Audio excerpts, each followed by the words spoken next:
Listed on the depth chart. Is that just a reflection of the level of competition you guys had? Yeah, and I think a lot of the evaluations have been made. The only evaluation left is see what they can do under the lights when some live bullets are firing at them. So, you know, some of those, sometimes you put those oars on to keep people happy. Sometimes it's to try to out-scheme people, but most of these really are oars, and we're going to figure this thing out here this week, next week. Tyron Ferguson, Coach Ross called him a work ethic guy yesterday. What have you seen from him as far as his growth during this offseason? Yeah, you know, Tyron, you know, you always hear a lot about guys when you get here and all that kind of stuff, and whatever we heard about him is, you know, the slate was wiped clean, and he's just put his nose to the grindstone, and he just went to work. And he's done what we've asked him to do, and he's done a great job. He's a really good practice player. He tries to get the guys fired up. He's hustling around, and I love his attitude.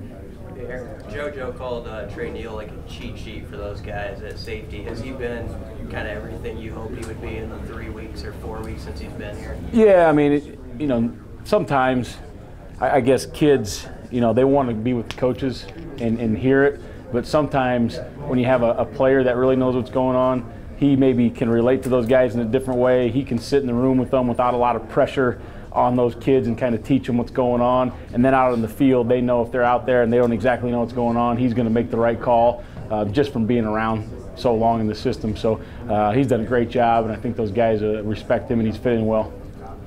What can you say about Akron? I guess just the first game, you never know quite what they're going to throw at you, but do you feel like you got a decent read on them from past film? Or yeah, I mean, you got a year's worth of film to look at, and whether they do what they've done or they change it up.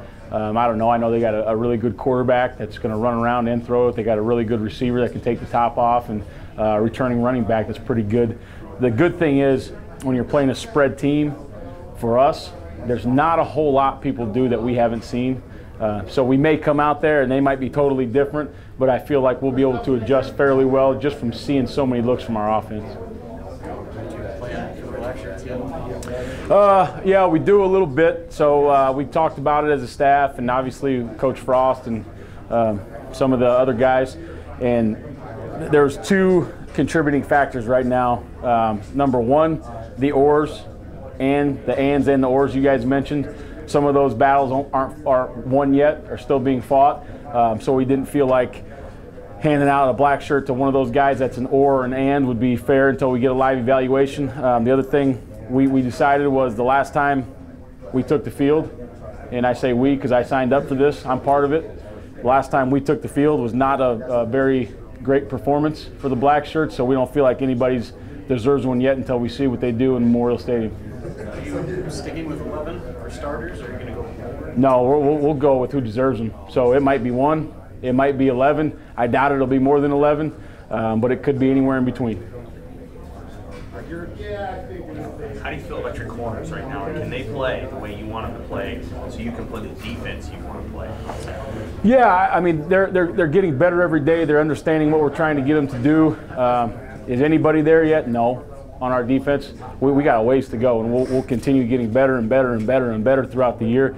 But the corners have done a nice job. They've took the coaching. They're trying to do what we want them to do, and I think they're going to have some more success. And with success breeds confidence, and with confidence, you know, they'll continue that work. And I'm excited to watch them kind of grow.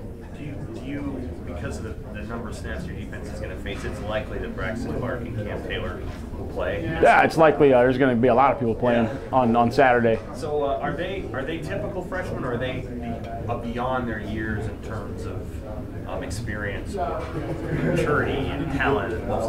Yeah, I think we've all been around 18-year-old kids, and I think every 18-year-old kid's a little different. Some guys are really mature, some guys are really good players but not as mature. Those guys, what I can say about those guys is they jumped in both feet in the deep water and started swimming and never looked back. And that's a good thing with young guys. Are they mature enough? Are they ready enough? Probably not, but sometimes baptism by fire isn't a bad deal either. So we're going to find out. Did a guy like JoJo Domann kind of come out of nowhere for you guys? I would say yes and no. Probably yes because he was injured and we didn't get to see him in spring. No, because obviously he's a highly rated recruit and people were excited about him and what he did on special teams when he was a young guy. But very, very pleasant surprise the way he's played just through camp up until now. So I think he's done a great job, and he's going to help the team. What's he bring you guys in that position? Well, he brings a safety, you know, that's number one, he's a physical safety. He brings a guy that can play on special teams. He also brings a guy that you can play in multiple positions against a spread outfit. He can play some linebacker. He can play some safety. He can play some outside linebacker, and he can do a lot of those jobs, and he's fairly football savvy, so he can handle a lot of those assignments. What are the last few days before an opener like for you personally as a coach? Is there a certain point where you just got to say the hay's in the barn, or how are you feeling in those like final days leading up to a beginning game? I think for me, the hay's really never in the barn. You know, the kids even say, "Coach, you ready?" And I would say, "No." You know, when about 5 minutes before kickoff, I'll be ready.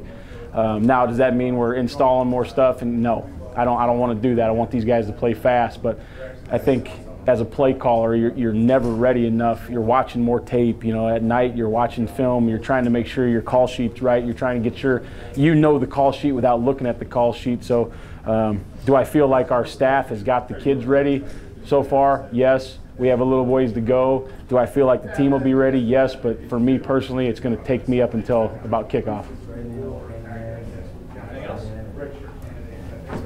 All right, guys.